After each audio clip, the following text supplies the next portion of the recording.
क्या हो गया भाई, बोर्ड पे देख के डर गए? नहीं नहीं, ऐसा कुछ नहीं करना है। तो नमस्कार दोस्तों, मैं हूं श्याम शर्मा और स्वागत करता हूं मैं आपका हमारे YouTube channel Science with Sharma ji पर, जिस पर आज हम class 10th chemistry chapter 3 metals and non metals का पार्ट 3 लेकर आ चुके हैं। ठीक है दोस्तों, तो बस जल्दी से जो आपके थंबनेल के नीचे जो आपको लाइक बटन दिख रहा है उसको प्रेस कर दीजिए, सब्सक्राइब कर दीजिए चैनल को अगर अभी तक आपने सब्सक्राइब नहीं किया, और ज्यादा से ज्यादा इसको शेयर मार दो, भेज दो अपने स्कूल वाले, कोचिंग वाले, सारे ग्रुपों पे भेज दो। ठीक है, और हाँ भाई, मेरे गर्लफ्रेंड प्रारंभ प्लेलिस्ट का नाम याद रखना है ना प्लीज। चलो आते हैं आज जो हमारा पूरा टॉपिक रहने वाला है वो है अकरेंस ऑफ मेटल में जो extraction of metal at bottom of reactivity series है उसके बारे में होने वाला है। ठीक है, मैं उम्मीद करता हूँ कि मेरी आवाज क्लियर होगी, और अगर नहीं है, थोड़ा तबीयत सही नहीं है मेरी, तो आप आवाज को थोड़ा सा आज के लिए एडजस्ट कर लीजिए। चलो तो शुरू करते हैं। जो आज पढ़ना है उसमें देखो, occurrence of metal basically metal को ओर से एक्सट्रैक्ट किया जाता है। ठीक है, जो मेटल होते हैं वो जनरली अर्थ क्रस्ट में पाए जाते हैं। ठीक है, और उसमें से भी ओर से हम मेटल को प्रॉफिटेबली एक्सट्रैक्ट कर लेते हैं। अब प्रॉफिटेबली का मतलब ये है कि मान लो मैं जहां पर खड़ा हुआ हूँ, यहाँ पे मेरे घर के 100 या मान लो 500 या 1000 मीटर नीचे, 1 किलोमीटर नीचे इतना बड़ा हीरा है जिसकी कीमत है 50 लाख रुपए।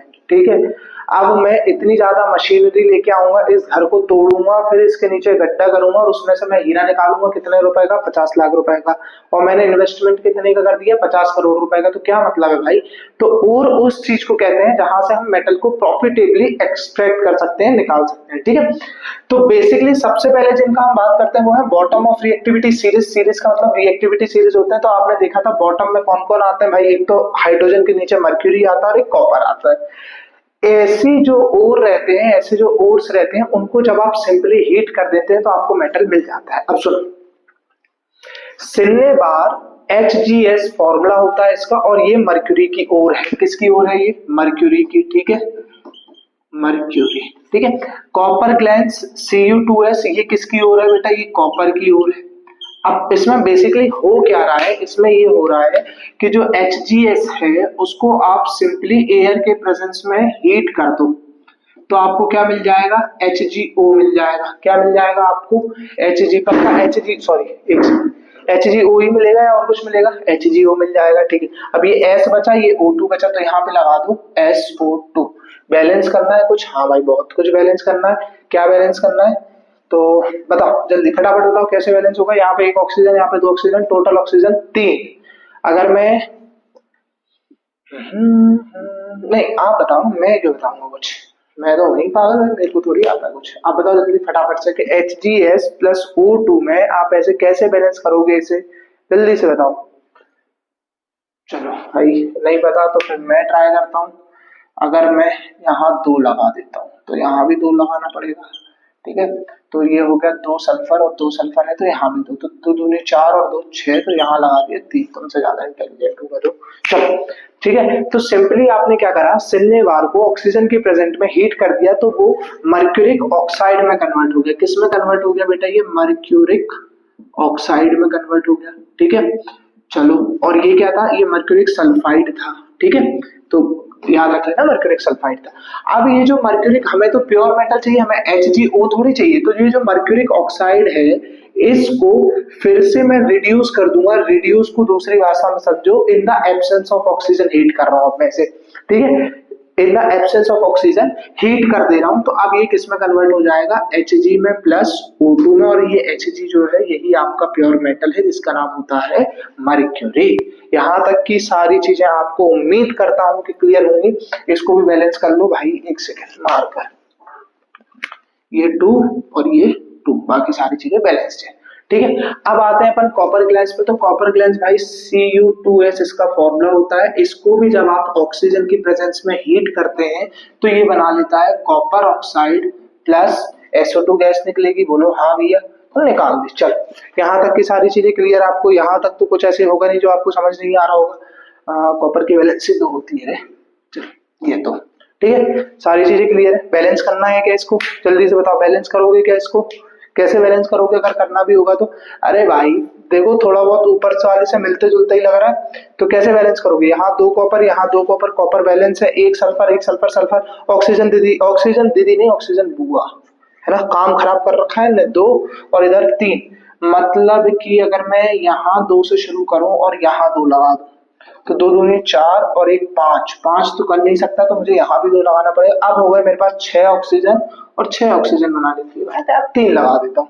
ठीक है, तो सिंपली जब आप कॉपर ग्लैंड्स को भी ऑक्सीजन के साथ हीट करते हैं तो ये कॉपरिक ऑक्साइड में कन्वर्ट हो जाता है। Cu2O का नाम होता है क्यूप्रिक ऑक्साइड, क्यूप्रिक ऑक्साइड। चलिए ठीक है, इस क्यूप्रिक ऑक्साइड को आप फिर से विदाउट ऑक्सीजन क्या करना है, इसको रिड्यूस कर देना है। क्या करना है, इसको रिड्यूस कर देना, तो यहाँ मिल जाएगा आपको Cu+O2।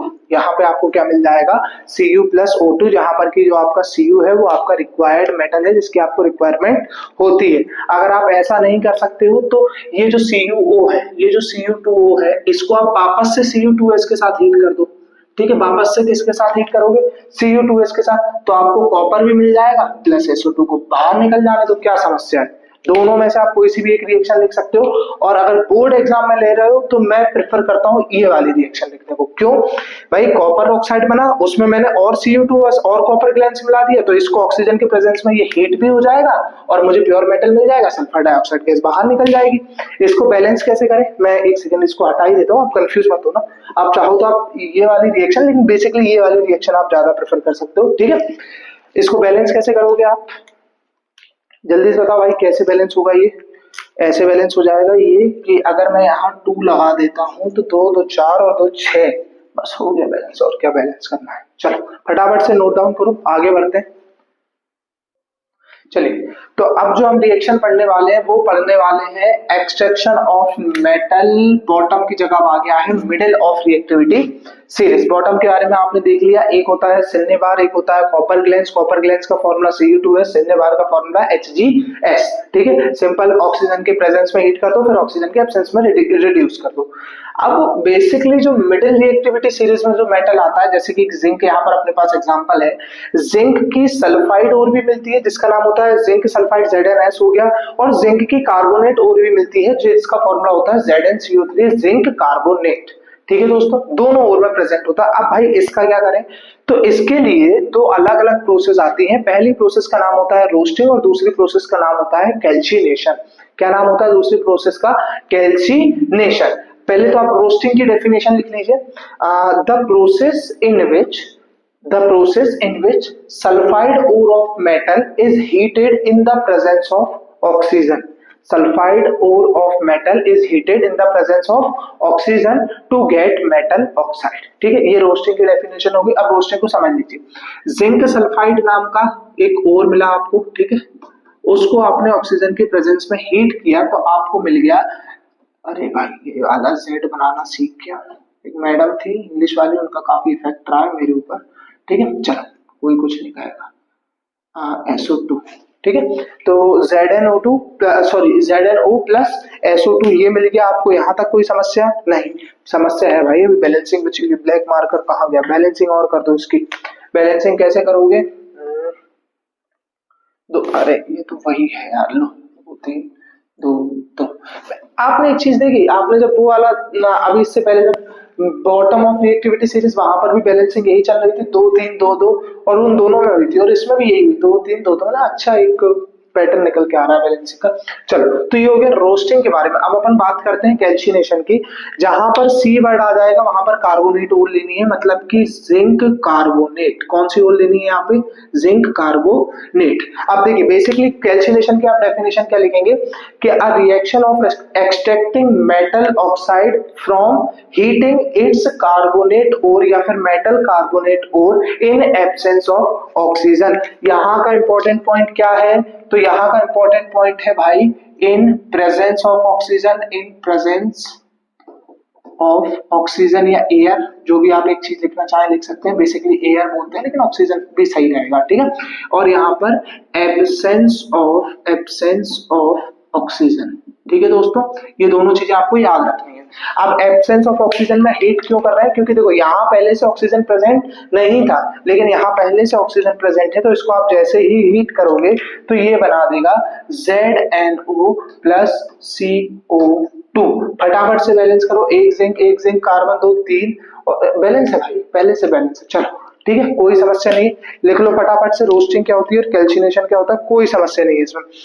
अब आप ये कह रहे होगे कि भैया ये जो तीसरा आपने लिख रखा है रिडक्शन ऑफ ऑक्साइड और ये इसका क्या मतलब है, तो ये भी मैं आपको बता देता हूँ इसका क्या मतलब है।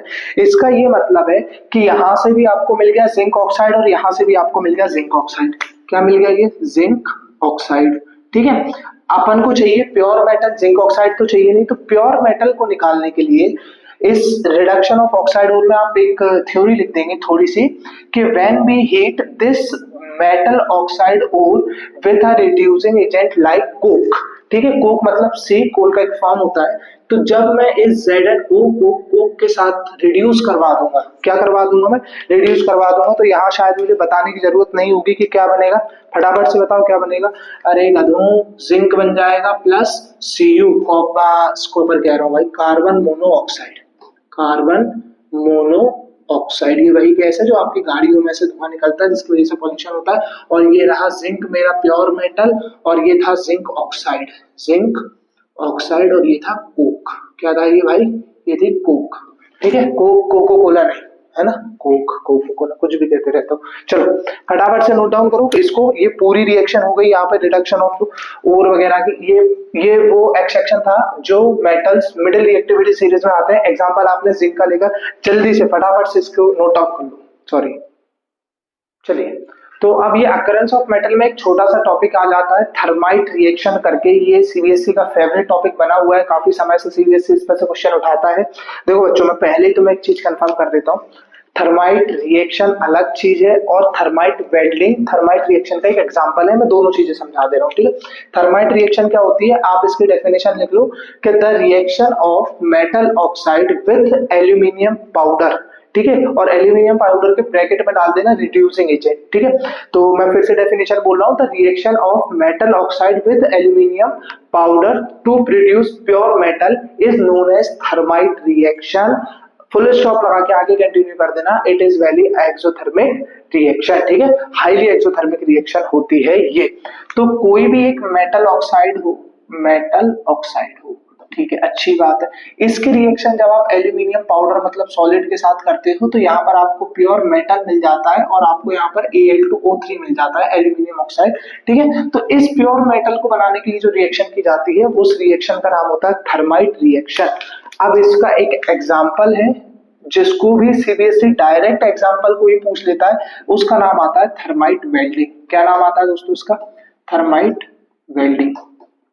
हाँ भाई, वही वेल्डिंग जो पंचर की दुकान पे होती है, वही वाली वेल्डिंग हुई है ना। क्या कहते हैं भाई इसे, थर्माइट वेल्डिंग कहते हैं। इंपॉर्टेंट क्यों है, इंपॉर्टेंट इसलिए है क्योंकि इस वेल्डिंग इस रिएक्शन में इसकी भी डेफिनेशन होती है कि the reaction of iron 3 oxide मतलब Fe2O3, आयरन 3 ऑक्साइड, ठीक है, विथ किसके साथ करनी है ये रिएक्शन बेटा, एल्यूमिनियम के साथ। किसके साथ करते हो, एल्यूमिनियम के साथ। तो हमें क्या मिलता है, मेटल, मेटल कौन है, आयरन, आयरन लिख दो, प्लस Al2O3 रिएक्शन यहाँ पे 2 लगा दो और यहाँ पर भी 2 लगा दो। चलो ठीक है, तो ये आपको प्योर मेटल मिल गया, आयरन मिल गया, ठीक है, और यहाँ पर मिल गया एल्यूमिनियम ऑक्साइड, एल्यूमिनियम ऑक्साइड, ठीक है दोस्तों। अब समझना इस चीज को, थर्माइट रिएक्शन का एक एग्जांपल है। देखो थर्माइट रिएक्शन ने क्या कहा, मेटल ऑक्साइड की रिएक्शन एल्यूमिनियम के साथ, उसका एग्जांपल आता है थर्माइट वेल्डिंग जिसमें मेटल ऑक्साइड की जगह आप आयरन ऑक्साइड लेते हो और उसकी रिएक्शन करते हो एल्यूमिनियम के साथ, जिससे कि आपको प्योर आयरन मिलता है। और इस आयरन का यूज किया जाता है रेलवे ट्रैक्स को ज्वाइन करने के लिए। This process is also highly exothermic process, so it melts the produced iron and the railway tracks can be easily joined by the using this iron, ठीक है। इसलिए थर्माइट वेल्डिंग बहुत ज्यादा important है, आप इसको देख लो, पढ़ लो, समझ लो और फटाफट से नोट कर लो। चलिए, तो हमने देख लिया कि बॉटम ऑफ रिएक्टिविटी सीरीज वाले मेटल्स को कैसे एक्सट्रैक्ट किया जाता है, मिडिल ऑफ रिएक्टिविटी सीरीज वाले मेटल्स को कैसे एक्सट्रैक्ट किया जाता है, ठीक है। फाइनली अब हम आ चुके हैं टॉप ऑफ रिएक्टिविटी सीरीज में जितने भी मेटल हैं उन्हें कैसे एक्सट्रैक्ट किया जाता है। तो आपने भी देखा होगा वहां पर एक तो सोडियम था, एक पोटेशियम था, ठीक है। तो पोटेशियम पहले नंबर पे आता है, सोडियम दूसरे नंबर पे आता है। सोडियम का यहाँ पर यूज किया जाता है, आपके एनसीईआरटी में भी यही एग्जाम्पल है। अब देखो बेसिकली यहाँ पे लिखा क्या हुआ है, यहाँ पे लिखा है salt of these metals are electrolyzed, electrolysed का मतलब होता है जिस भी मेटल का आपको प्यूरिफिकेशन करना है, जिस भी मेटल का आपको एक्सट्रैक्शन करना है, उस मेटल का सॉल्ट को आप क्या कर लो, इलेक्ट्रोलाइज्ड कर लो, मतलब उसे लिक्विड फॉर्म में। यहाँ पे विजिबल है आपको, एक सेकंड में देख लो। हाँ ठीक है, यहाँ पे विजिबल है। उस मेटल का जो सॉल्ट है उसको मैं पानी में डाल दिया और उसको सॉल्यूशन बना दिया। ठीक है भाई, ठीक है। तो अब यहाँ पे क्या डाला हुआ है, NaCl डाला हुआ है, क्योंकि यहाँ पर हम बात कर रहे हैं सोडियम मेटल की। तो ये जो है ना, ये इसी का नाम है इलेक्ट्रोलाइज्ड, इलेक्ट्रोलाइज्ड। ठीक है, ठीक है। अब इसमें एक तरफ कैथोड लगता है और एक तरफ एनोड लगता है। ठीक है, ये बड़ा छोटा नहीं होता, सेम साइज का होता है, और इनसे कनेक्ट रहती है एक बैटरी। ये रहा पॉजिटिव और ये रहा नेगेटिव। ठीक है, अब सुनो, अब क्या बोला गया उन्होंने, metal get deposited at cathode. अच्छा, कैथोड होता क्या है, याद रखना, कैथोड मतलब जो नेगेटिव आयन से कनेक्ट, जो नेगेटिव पोल से कनेक्ट होगा वो कहलाता है कैथोड। तो ये बेसिकली ये वाली जो स्टेप है ये है कैथोड और ये वाली है एनोड। ठीक है, अब इस Na+Cl में से बेसिकली होगा क्या, ये पानी में गए, आयोनिक कंपाउंड है, पानी में ब्रेक हो गए, जैसे इलेक्ट्रिसिटी पास होगी, और जैसे इलेक्ट्रिसिटी पास होगी ब्रेक हुआ, तो ये जो मेटल है ये किसके ऊपर जाके डिपॉजिट हो जाता है, ये ऐसे ऐसे अपनी एक लेयर बना लेगा, किसके ऊपर जाके, कैथोड के ऊपर जाके, और यहाँ से जो क्लोरीन गैस है वो गैस के फॉर्म में बाहर निकल जाएगी। ठीक है, रिएक्शन देखो, कैथोड पे क्या हो रहा है, जो सोडियम है उसको एक इलेक्ट्रॉन मिल रहा है और वो सोडियम मेटल में कन्वर्ट हो जा रहा है, और gaining of electron is called reduction, समझ आ गया। एनोड पे क्या हो रहा है, जो क्लोरीन है उसमें से इलेक्ट्रॉन निकल रहे हैं, मतलब उसका क्लोरीन का क्या हो रहा है, ऑक्सीडेशन हो रहा है, वापस से वो गैसियस फॉर्म में कन्वर्ट हो रही है। इस प्रोसेस से सोडियम हो गया, एल्यूमिनियम को भी निकाल सकते हैं इसी प्रोसेस से। ठीक है, तो ये एज इट इज प्रोसेस है, आप इतना लिख के आइए, सफिशिएंट इंफॉर्मेशन है इस प्रोसेस के बारे में, फटाफट से नोट डाउन कर लीजिए, क्योंकि इसके बाद हमारे पास बचा है इलेक्ट्रोलिटिक रिफाइनिंग। ठीक है, सॉरी, इलेक्ट्रोलिटिक रिफाइनिंग अभी बचा हुआ है। तो अब हम जिसकी बात करने जा रहे हैं वो है electrolytic refining. It is different from electrolytic reduction. ठीक है दोस्तों, अब देखो बेसिकली होता क्या है, जितने भी मेटल जिनको हम रिडक्शन करके निकालते हैं उनके प्यूरिफिकेशन के लिए जिस प्रोसेस का यूज होता है उसे कहा जाता है इलेक्ट्रोलिटिक रिफाइनिंग। ठीक है, इसकी थ्योरी भी इंपॉर्टेंट है, मैं थ्योरी जैसे जैसे बोलते जा रहा हूँ आप नोट डाउन करते जाइए और चीजों को समझते जाइए। तो इसकी थ्योरी में सबसे पहले आपको लिखना क्या है, सबसे पहले आपको लिखना है कि take a thick strip of impure metal as anode and a thin strip of pure metal as cathode। ठीक है, जिस भी मेटल का आप एक्सट्रैक्शन करना चाह रहे हैं उसके इम्प्योर मेटल को एनोड पे कनेक्ट करिए और प्योर मेटल को कैथोड पे कनेक्ट करिए। अच्छा, इम्प्योर वाली मोटी, क्योंकि इम्प्योरिटी ज्यादा होगी उसमें, और कैथोड मतलब पतली चाहिए, जो मतलब सिंपल एक प्योर मेटल होगा उसमें। ठीक है, also take the solution of same metal as electrolyse. ठीक है, मतलब कि जिस मेटल का आप इलेक्ट्रोलिटिक रिफाइनिंग करना चाह रहे हो उसी मेटल का आपको सॉल्यूशन लेना है, मतलब कि उसको पानी में घोल दो, उसी मेटल के सॉल्ट का, उसी मेटल के सॉल्ट का। तो देखो मैं यहाँ पर इलेक्ट्रोलिटिक रिफाइनिंग करने जा रहा हूँ कॉपर का, तो मैंने CuSO4 का सॉल्यूशन ले लिया। ठीक है, अब होता क्या है, पहले लिख लो आप। ठीक है, ये लिख लिया आपने, फिर आप लिखोगे when we pass electricity through this solution the metal gets deposit over cathode and the gas comes out from anode। ठीक है, the impurities which get collected below the anode is called anode mud। ये आपने लिख लिया, अब इस चीज को समझ लो। मैंने क्या बोला, थिक को इम्प्योर एनोड बना दो, प्योर को कैथोड बना दो, और ये थिन है। ठीक है, ये जो CuSO4 है, जैसे ही आप इसमें से इलेक्ट्रिसिटी प्रोड्यूस करोगे या इलेक्ट्रिसिटी भेजोगे तो क्या ये Cu मेटल में टूट जाएगा और SO4 नॉन मेटल में टूट जाएगा, मतलब ये Cu पॉजिटिव आयन अलग हो जाएगा और SO4 नेगेटिव आयन अलग हो जाएगा। ठीक है, अब सुनो, जैसे ही यहाँ इलेक्ट्रिसिटी प्रोड्यूस होगी, जैसे यहाँ से इलेक्ट्रिसिटी पास होगी तो इसमें से जो प्योर मेटल है वो सॉल्यूशन में आएगा। क्योंकि देखो इम्प्योर का मतलब क्या है कि इसमें मेटल तो प्रेजेंट है लेकिन मेटल के साथ साथ कुछ जो मतलब अनवांटेड सब्सटेंस है वो भी प्रेजेंट है। तो जैसे ही इसमें से मेटल नीचे आएगा, वो मेटल सॉल्यूशन से किसकी तरफ चला जाएगा बेटा, किसकी तरफ चला जाएगा, कैथोड की तरफ। और ये कैथोड पे जाके क्या हो जाएगा, इकट्ठा हो जाएगा यहाँ पे। ऐसे ये कैथोड पे क्या हो जाएगा, इकट्ठा हो जाएगा। ठीक है, अब इम्प्योरिटीज का क्या है भाई, इम्प्योरिटीज का तो हमें कोई यूज ही नहीं है। तो इम्प्योरिटीज बेसिकली कहाँ से गिरेंगी, एनोड में से, क्योंकि यही इम्प्योर है, ये तो प्योर है।